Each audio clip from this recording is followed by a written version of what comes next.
Good morning, children. How was your day? Are you doing good? That's great. Before anything else, we're going to have a prayer first. So everyone, please stand up. Now class, I want you to look at your left and right side.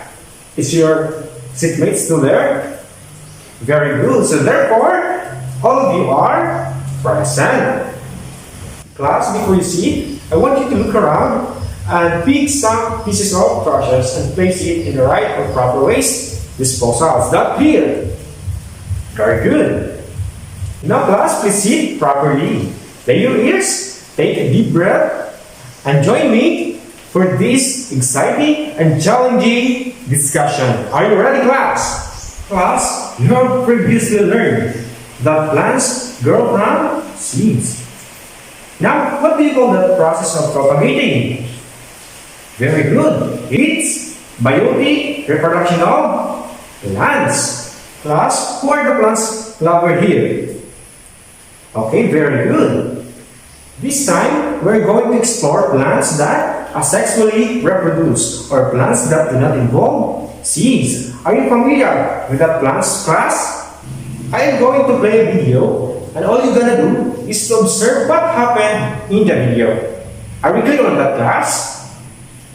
Very good.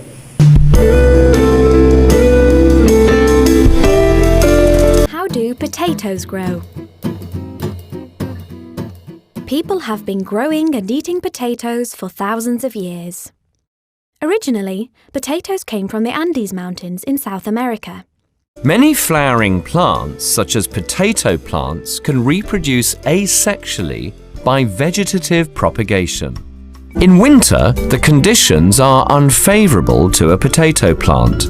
On the surface of each potato tuber, there are a number of eyes. Each eye consists of a bud and a scar of the scale leaf. A bud on the tuber develops into a new aerial shoot using the food stored in the tuber. Adventitious roots are also formed. They absorb water and minerals from the soil. In summer, the old tuber dries up as food is used up. The leaves are now well developed. They carry out photosynthesis to make food.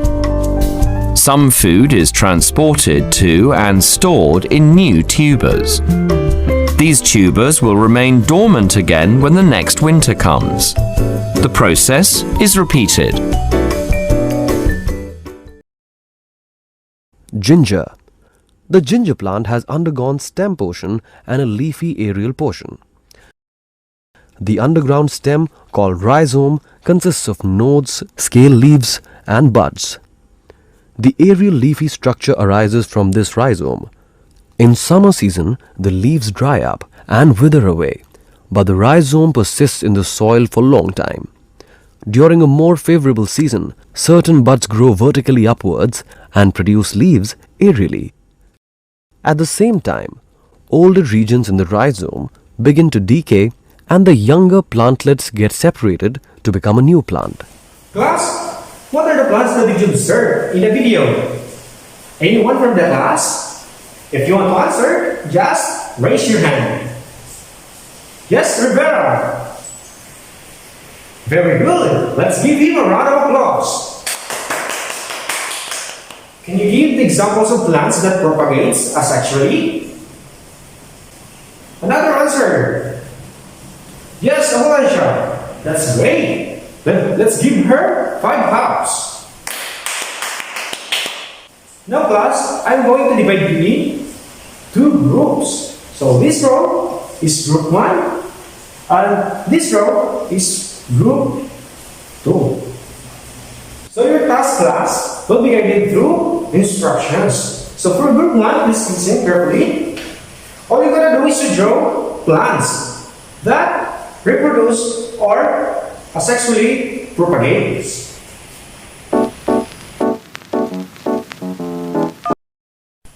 And for group 2, all you're going to do is to label and name what is the plant that has been drawn by group 1.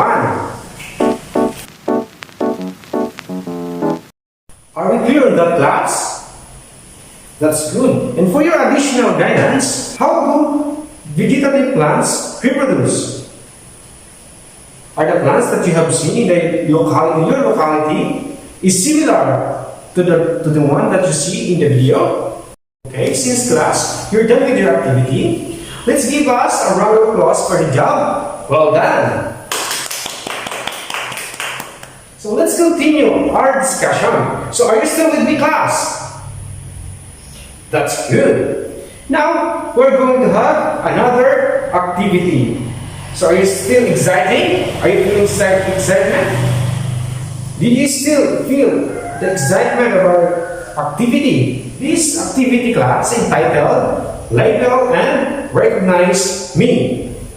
So that is not literally recognizing someone. So we still have to focus on our topic. I have here a series of pictures, and all you gotta do is to see and observe what are the pictures all about. So this is for you and you, and please distribute once you pick one. Since you have already the picture, now I want you to name what plant is that, and what is the type of plant that's shown in the picture. And last question, I want you to give the scientific name and its year of discovery for us to know its background. Class, are you done? Very good. So now, we're going to present, or you're going to present your output. So are you ready? That's great. So let's start with the people in front. Good morning, sir. Good morning, classmate. The picture that I have here is banana. It is example of vegetative plant. The first scientific term given to banana is Musa paradisiaca Lin. It was published in 1753 by Linnaeus in his book Species Plantarum. His sample description was based on a plantain cultivar bearing long and slender fruits that remain starchy even with holy rain. That's all. Thank you. Let's give to Rivera a round of applause for his job. Well done. As we go on to our topic, let's dig more information about what are the plants that is reproduced asexually.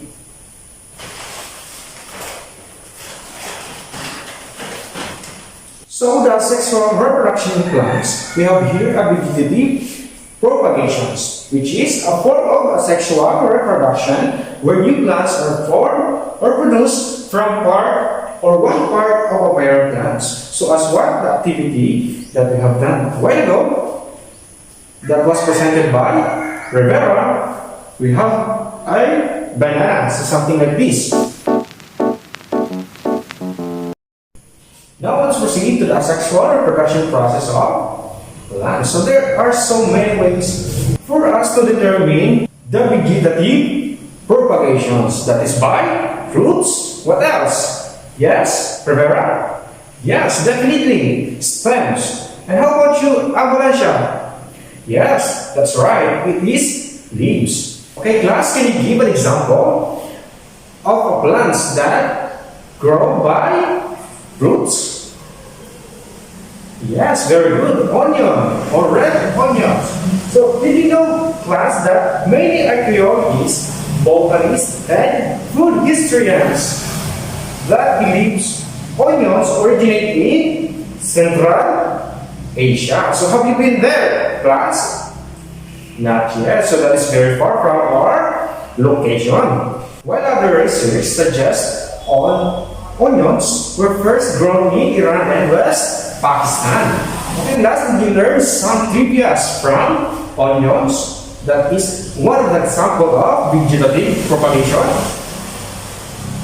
Yes, that's right. Very good. Now class, I'm going to give you a sheet of paper which has a table, and all you gotta do is to fill or complete the table that has been asked. Okay class, are you done with your task? Class, congratulations for the job well done that you have been doing a while ago. Now, I want you to consider these following questions. What are the advantages and disadvantages of vegetative plant propagation? And does it affect the nutrients value and the quality of the vegetables that is being produced? Thank you class that you have learned so much with our discussion and activities as well. Now, I will give another trivia to all of you. You know class that ginger is originated in maritime Southeast Asia and was likely domesticated by first Austronesian people. So class, are you familiar with ginger? Yes, very good. It was transported with them throughout the Indo-Pacific during the Austronesian expansion in 5000 BB, reaching as far as Hawaii. So ginger is one of the first spices to have been exported from Asia, arriving in Europe with a spice trade, and was used by ancient Greeks and Romans. The distantly related decals in the genus Asarum are commonly called wild ginger because of their similar taste. As you have learned so much with their backgrounds of these following plants or vegetative plants, which are onions that has been discussed a while ago, and ginger. Class, I do prepare two activities here for you to perform. Those are point and timeline. So I have here, as you can see, two strips of paper. So I want you guys to have a representative. So anyone? Yes, Rivera. Will you please come in front? Just pick one. And your activity class today is timeline. So you are going to make a timeline of a particular plant. And for the additional test, in order to test your deep understanding, match the plant example with their method of reproduction. So all you gotta do is to choose the right answer by placing the variable A or B. Understand class? Okay class, are you done doing this activity? Okay, very good. Now, pass your paper. Okay, Rivera. Thank you. Class, we're almost done with our discussion for today's session. So for your assignment, so you're going to research in the internet.